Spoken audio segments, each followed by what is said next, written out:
Εδώ πέρα, όπως βλέπετε, είμαστε απευθεία σχέση με τη Στουρκάδη. Θα πάμε λίγο στα αποδυτήρια να δούμε τους 4 φιναλίστ. Στους 4 φιναλίστ που είναι έτοιμοι, όπως βλέπετε. Εδώ βλέπουμε στην πόρτα τον αγαπητό Snake Eye να παίρνει τις τελευταίες προπονήσεις του.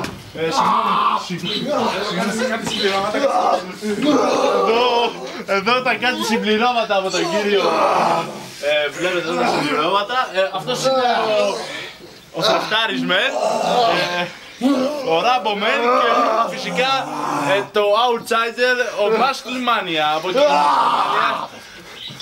είναι για το Muscle Mania. Εντάξει, μπορούμε πλέον τώρα να πάμε, θα τους καλέσουν έξω και μπορούμε να πάμε στην πασαρέλα που θα περάσουν ένας-ένας για να ακούσουν τα δώρα τους. Με το Όσκαρ και θα φωνάξουμε τώρα τους 4 φιναλίστ. Ο πρώτος, ο Snake Eye, το παρατηρούμε, μπαίνει μέσα με τα φτερά του. Πέφτει κάτω για να κάνει, αυτή δεν ξέρω πώς λέγεται αυτή η άσκηση, πρέπει να είναι καινούρια. Ένα με το χώμα μου λένε. Το λίγο του δικαίωμενος αυτή η άσκηση νομίζω. Ναι, είναι και εδώ ο βοηθός. Βλέπετε. Και περνάμε στο δεύτερο. Στον Iceman, εσύ και μέσα. Βλέπετε εδώ πέρα, τελείωσε αγυμναστός, δεν έχει τίποτα. Πετάνε κάτι πράγματα εκεί πέρα, δεν ξέρω πώς το καταλάβατε. Βλέπετε, ούτε χιλιακό δεν έχει, μα πού πάει αυτός ο άνθρωπος. Όλοι κάτω, πρέπει να είναι καινούργια γύρω αυτή. Τρίτος, ο Muscle Mania. Εδώ ρε Φιλιππά.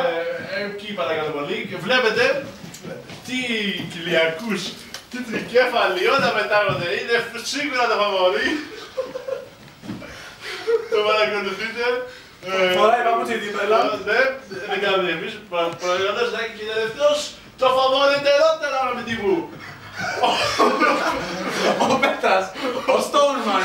Ο Stoneman, κοιτάξτε τους καμπύλες του, είναι έτοιμος για να σπάσει κάθε ρεκόρ. Βλέπετε και τώρα έχω το χαρτάκι με τα τελικά αποτελέσματα. Το χαρτάκι. Και τελευταίος είναι τέταρτος ο κύριος Παπαρσένος Ιωάννης, ο οποίος ο κύριος Παπαρσένος κοινός στο Stone κερδίζει μια επιταγή αξίας 120 εκατομμυρίων δραχμών, τίποτα δε. Και περνάμε στον τρίτο νικητή. Ο τρίτος νικητής είναι φυσικά ο κύριος Μάρτιν Γιαννάκης, ο οποίος κερδίζει μια επιταγή 80 εκατομμυρίων δραχμών. Πάρε γάμπτες. Εντάξει αγόρι μου. Και τώρα η μεγάλη αγωνία έχει κορυφωθεί, τύμπανα, όλα ηχούνε και φυσικά όλα δείχνουν πως πιστεύω να έχετε βγάλει και εσείς. Πάρε μας και τις δύο και πες είναι φανερό και εμείς από εκεί τώρα. Είναι φανερό πως θα νικήσει ο κύριος Προπίτρας, αλλά τα αποτελέσματα εδώ μας λένε ότι νικητής είναι ο Muscle Mania! Ένα χειροκρότημα για το Muscle Mania, ο οποίος κερδίζει για πρώτη συνεχόμενη φορά τον τίτλο. Φυσικά ο δεύτερος κερδίζει μια επιταγή των 60 εκατομμυρίων δραχμών και ο πρώτος παίρνει μόνο αυτό το γραμματάκι που δείχνει την δύναμη που έχει, την εκτίμηση. Είσαστε πάρα πολύ δυνατός, δεν ξέρω. Εντάξει, ναι. Και μπορούμε τώρα πλέον όλα πια έχουν τελειώσει και περνάμε στις ειδήσεις. Γεια σας και...